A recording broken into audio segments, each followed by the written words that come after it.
Alors bonjour, je m'appelle Philippe Vaillancourt, je suis enseignant en histoire de secondaire 3 au Collège Frontière. J'habite en colocation depuis 2006, ce qui fait 7 ans, ouais, à peu près. Donc plusieurs années de colocation et beaucoup de colocs. Est-ce amusant de vivre en colocation? Oui, c'est vraiment plaisant, surtout quand tu vis avec tes amis. Non, ça m'est arrivé peut-être quelques fois d'avoir des disputes, mais c'est pas nécessairement beaucoup. On trouve des arrangements. En fait, ça dépend des colocations. Actuellement, avec mes colocs actuels, on fait une épicerie commune. Donc, on va les trois ensemble à l'épicerie, on achète ce qu'on veut manger pour la semaine, puis on se sépare la facture à la fin. Donc, c'est chacun un tiers de la facture.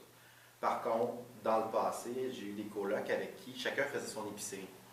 Ce qui faisait en sorte que quand tu ouvrais le frigidaire, tu avais une tablette pour un, une tablette pour l'autre. Puis, c'est vraiment juste les éléments communs qu'on achetait ensemble. Puis, le dernier qui finissait le ketchup, par exemple, en rachetait, ou les œufs, même chose. On espérait qu'il n'y ait pas trop de monde qui aime la même sorte de goût, sinon on ne savait plus quelle tablette était là.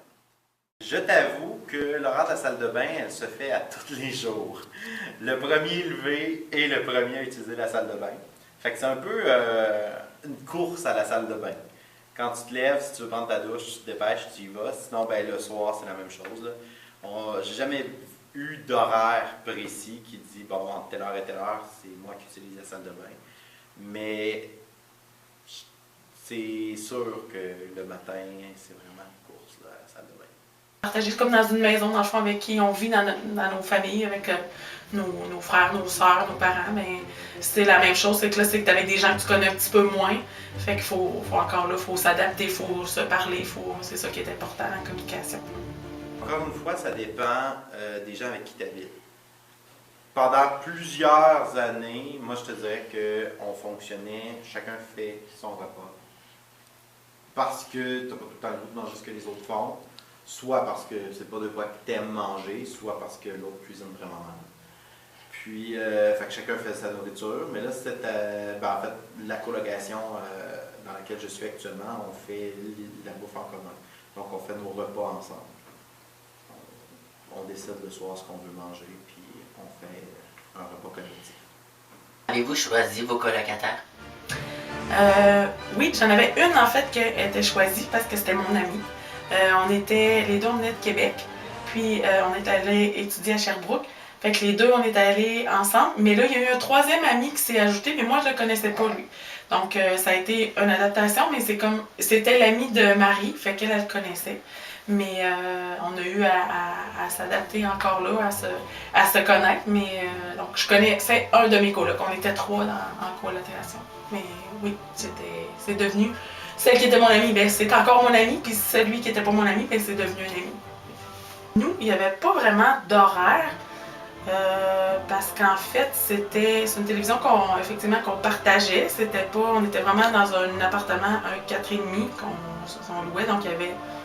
Dans le salon, il y avait une télé, mais on n'avait pas d'horaire partagé. C'est quand il y en a un qui l'écoutait, souvent on écoutait la même émission que cette personne-là ou qu'elle ou l'autre. S'il y a quelqu'un qui écoutait quelque chose qu'on aimait moins, ben on revenait à un autre moment. Puis c'était pas un horaire fixe là, pour écouter la télé. Vous faisiez pas de compromis comme t'écoutes 30 minutes de ton émission, puis après on change pour une émission que j'aime plus? Des fois, sûrement que c'est arrivé. Mais souvent on avait les mêmes goûts, fait qu'on écoutait les mêmes choses ensemble. Le plus de colocs en même temps, ça a été 3. Okay? Quand la première année que j'étais en appartement, en fait, j'habitais en chambre. Puis, on avait un 6,5 à 4 gars. Donc, on avait un sous-sol de bloc appartement. On louait chacun une chambre, mais c'était l'équivalent d'un 6,5. On était 4 gars à vivre dedans. Sinon, j'ai tout le temps eu en moyenne 2 ou 3 colocs. Mais il m'est arrivé d'avoir 2 colocs qui avaient chacun soit un chum, soit une blonde. Fait qu'on se retrouvait à 5 dans un 5,5 le 3/4 de la semaine. Tantôt, vous parlez des sautes d'humeur. Est-ce que vous avez une autre anecdote? Une anecdote de saut d'humeur? Ben, c'est sûr que quelquefois, justement, tu te retrouves par la bande à être avec des couples. Pas que tu aies nécessairement décidé de vivre avec eux, mais tu vis avec une coloc ou un coloc qui tombe en couple et là, tu dois endurer leur vie de couple. Et une chicane de couple, ça ne s'arrête pas facilement quand les autres colocataires décident d'aller se coucher. Donc, les appartements sont pas toujours bien insonorisés, ce qui fait en sorte que tu entends ce qui se passe dans la chambre d'à côté, que ce soit des chicanes ou autres. Et à l'occasion, il faut plusieurs oreillers pour insonoriser la chicane qui se passe dans la chambre voisine et dormir parce que les deux se crient après, ça monte. Puis là, en ce moment, là où je vis, on a un chien. Et le chien a officiellement pas le droit d'aller sur le lit, mais ils lui permettent à l'occasion de monter sur le lit. Et ce chien-là, quand il veut de l'attention, il chigne.